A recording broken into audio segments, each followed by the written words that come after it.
Hello, everybody. Welcome back to Path to Play. It is Rory here. And Valentina.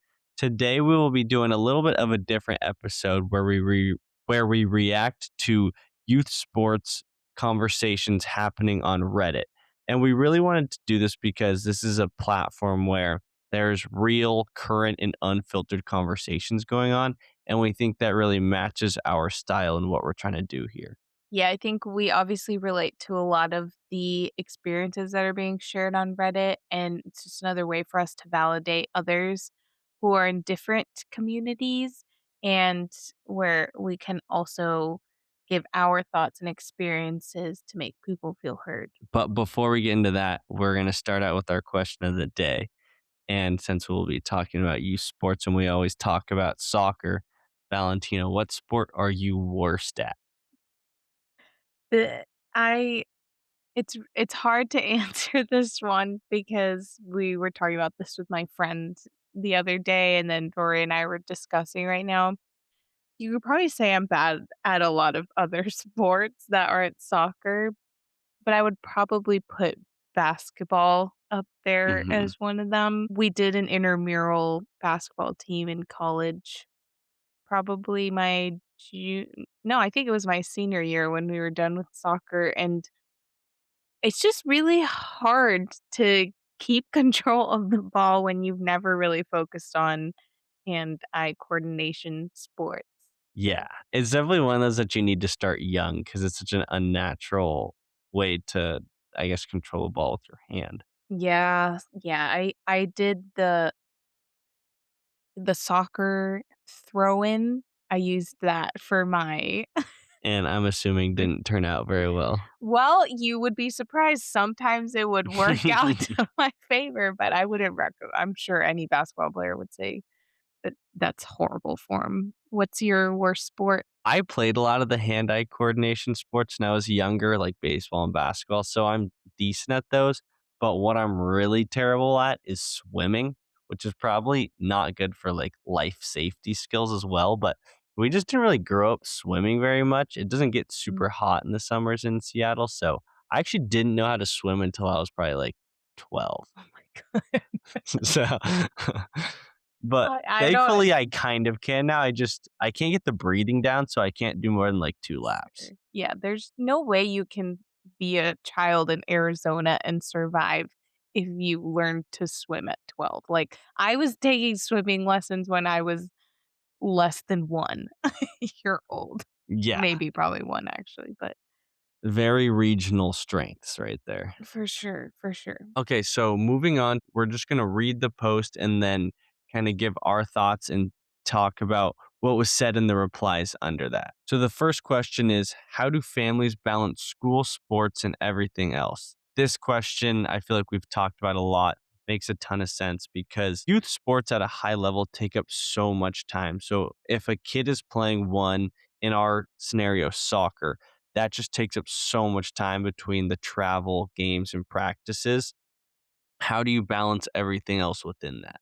Yeah, I think what this person's trying to really ask other families is how to prioritize different responsibilities, and I think that this is, like you said, something that's a recurring theme in a lot of our episodes. It's like, at what point do you let the level of competition in your sport consume your family you and your family's lives?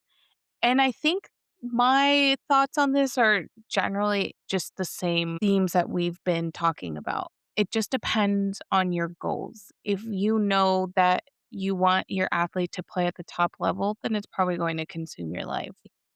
If you want your athlete to prioritize the enjoyment of the sport, you want a coach that's probably going to understand when you miss a practice or a game because you're going on a trip, then you're probably going to have to find a club that fits those needs and forego the potential of playing at a very high level because that's just how it works. And I think a lot of the responses and reactions to this question from families are very honest responses on, you really don't get any sort of balance and there's no way to manage this. If several of your kids are in a sport.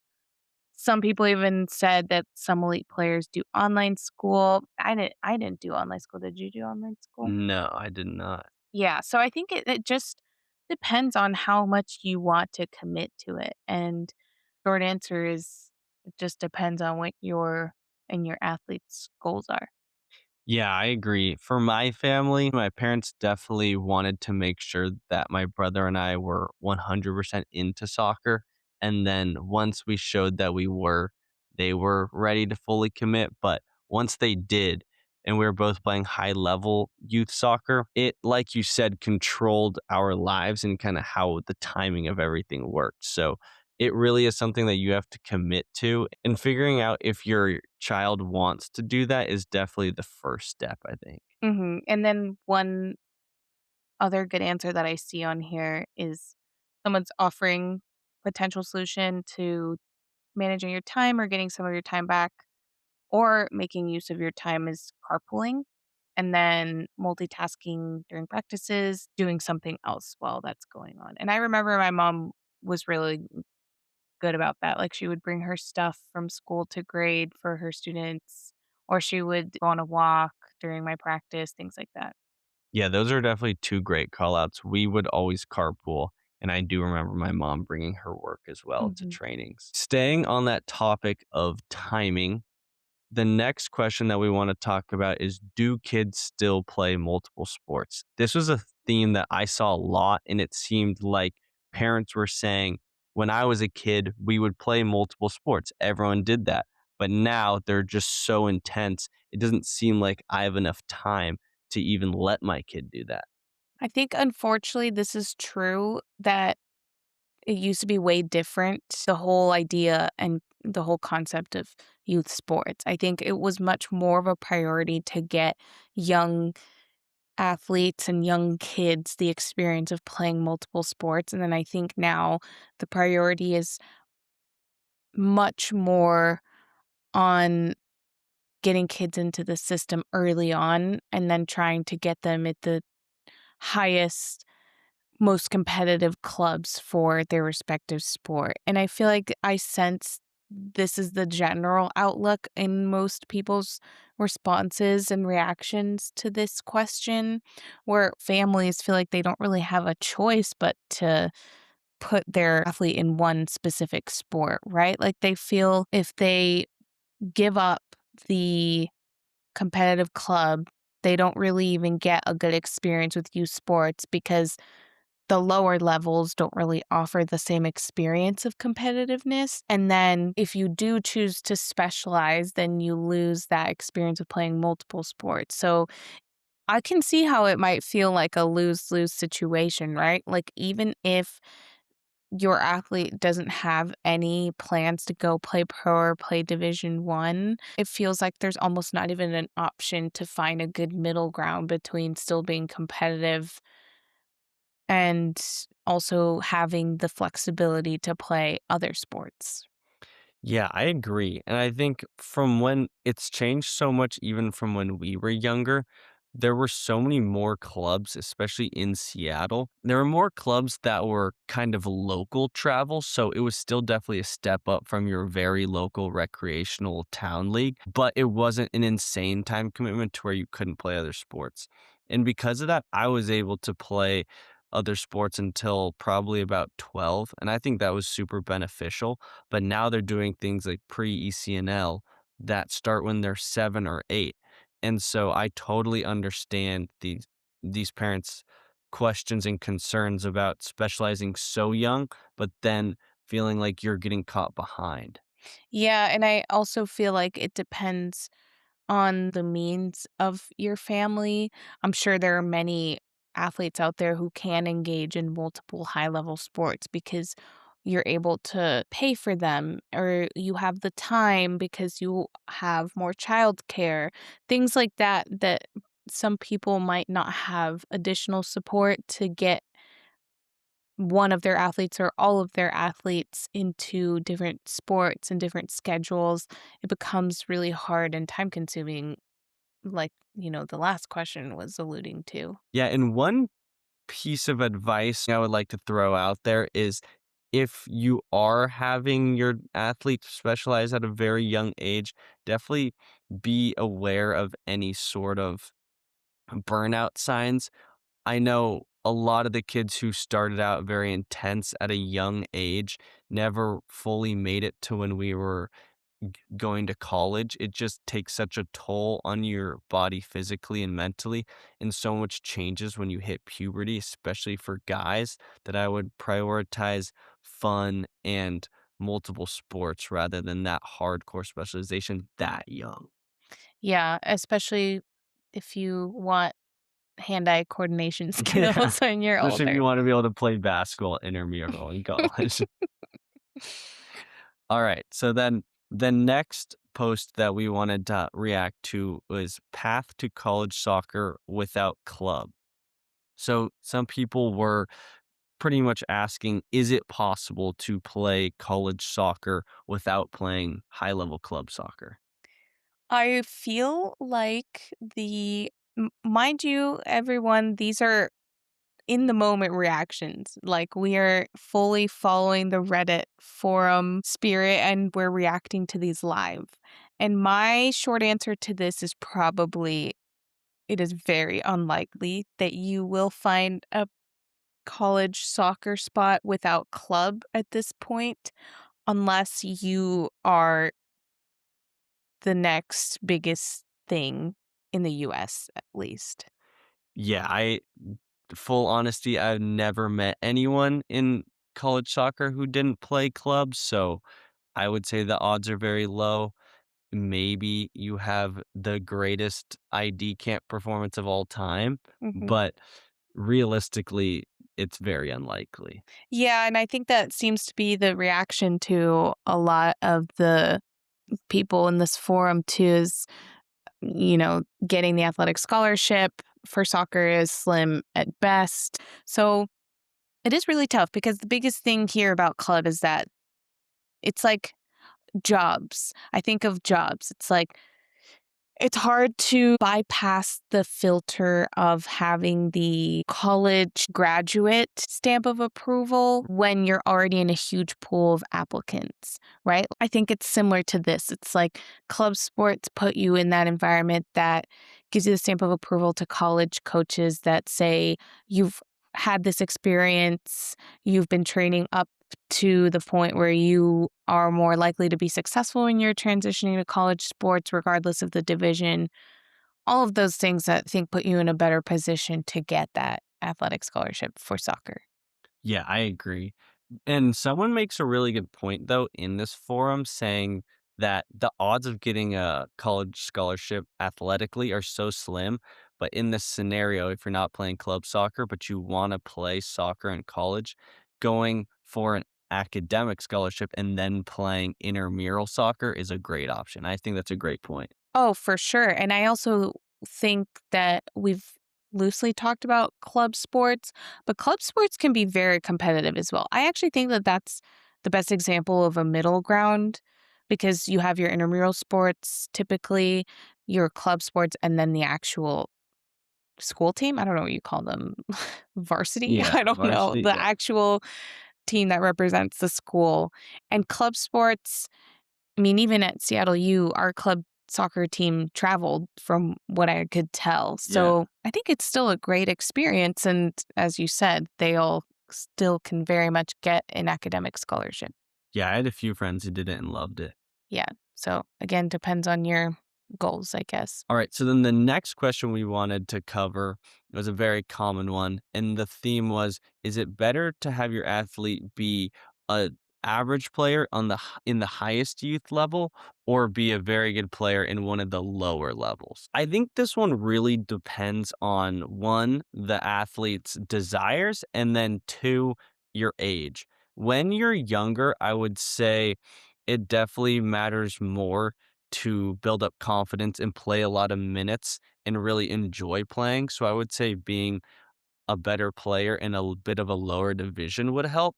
I personally experienced that when I was in the ages of 13 to probably 16.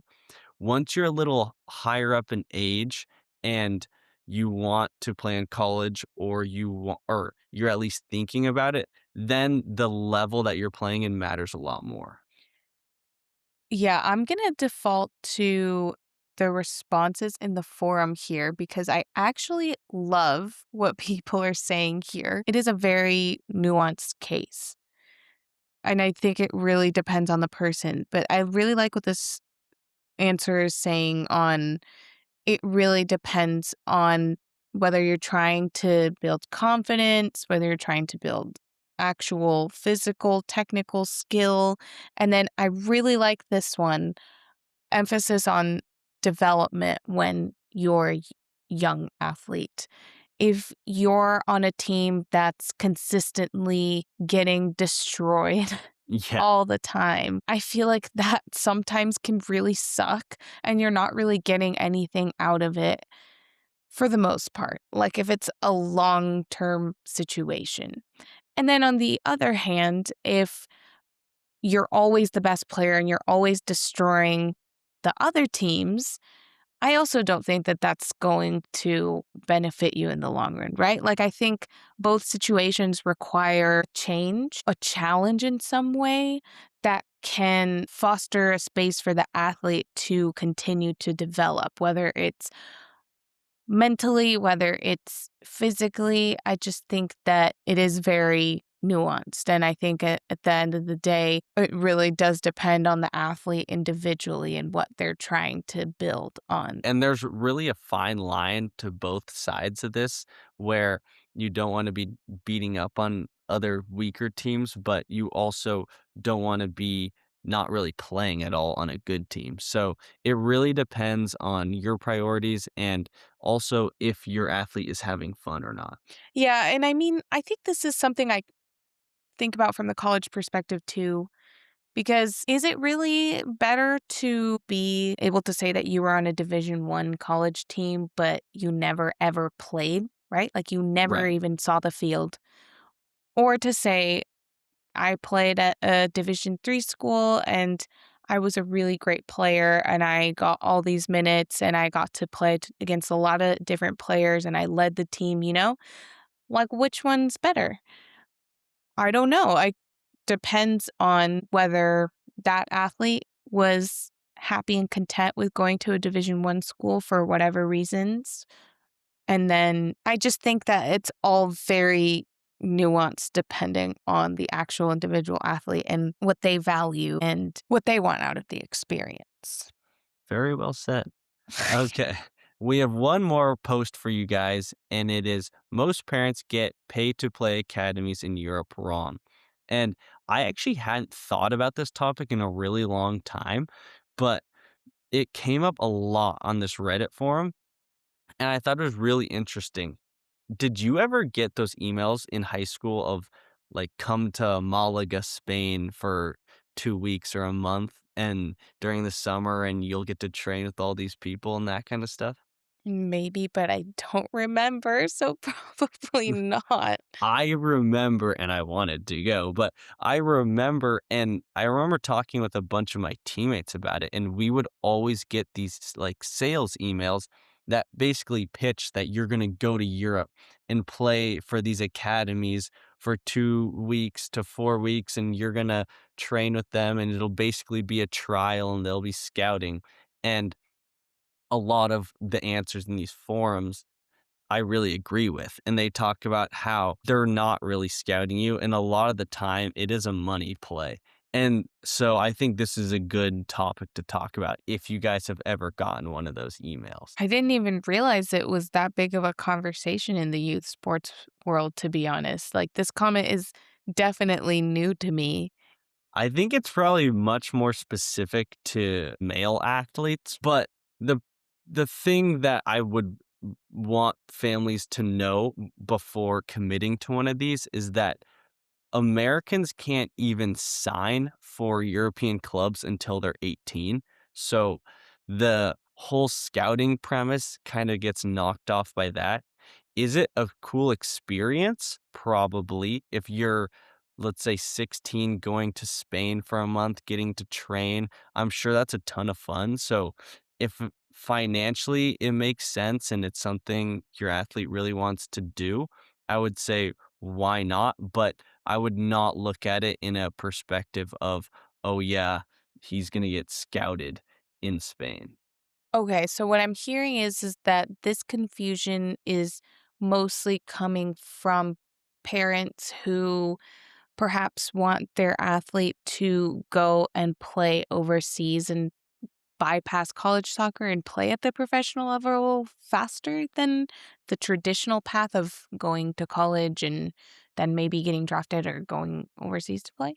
Yeah, so it's kind of them selling to parents and players that you can get scouted by European clubs over here. And if you follow soccer, you know that the European teams are far better than the teams in the US. So it's Mhm. kind of the dream attraction, I would say. Okay. That makes sense, and I could definitely see how European clubs might take advantage of the fact that families in America are already paying a lot of money for youth sports, and so, it's just another potential market that they're trying to target. So, this is very interesting because, like I said, I had not really realized that this was such a common theme in youth sports. It could be fun, but you're not going to get scouted. So what are they selling, I guess? Like, are they saying that you might get scouted by Barcelona or Real Yeah. Madrid? Like, is that what Yeah. they're selling? That's their selling. Okay, But it's not gonna work like that unless, obviously, like we were talking about earlier, you're the next Messi. got it. It could be a fun experience though, but I don't think if your goal is to get scouted by European clubs, that's not gonna help. Are they organized by a third party, or is it the actual club affiliated organization? The ones I've seen have been mainly third parties or smaller clubs, and then the pitch is we'll play scrimmages against the bigger clubs' academies. Right, and normally those actual formal big academies are probably already scouting from their homegrown programs. Right, exactly. Okay, this makes sense. So be aware of potential European recruiters. Obviously, like you said, great experience, but it's not necessarily going to grant you the spot on the next Champions League stadium Exactly. appearance, if you will. All right, that is all we have for you guys today. I really enjoyed reading through this Reddit forum. I hadn't really thought about a lot of these topics, and it really refreshed my memory on some of these things and was very helpful for doing some market research. Yeah, I feel like there are a lot of valuable thoughts on Reddit. Like people on this forum and the many different communities that we've found across Reddit are really being transparent with how they feel about the youth sports world. So if you have any questions that sounded like the ones that we talked through today, just know that everybody else is confused as well, as we very often talk about. So I also really enjoyed reading through some of these replies. And like we said, these were very much in the moment. Like, yeah, we looked at the questions, but Right. these are very in the moment reactions, but very valuable conversations to have. And if you relate to any of these questions or you want to provide your thoughts, obviously they're more than welcome. Thank you, everyone. We'll see you guys next week. See you next week.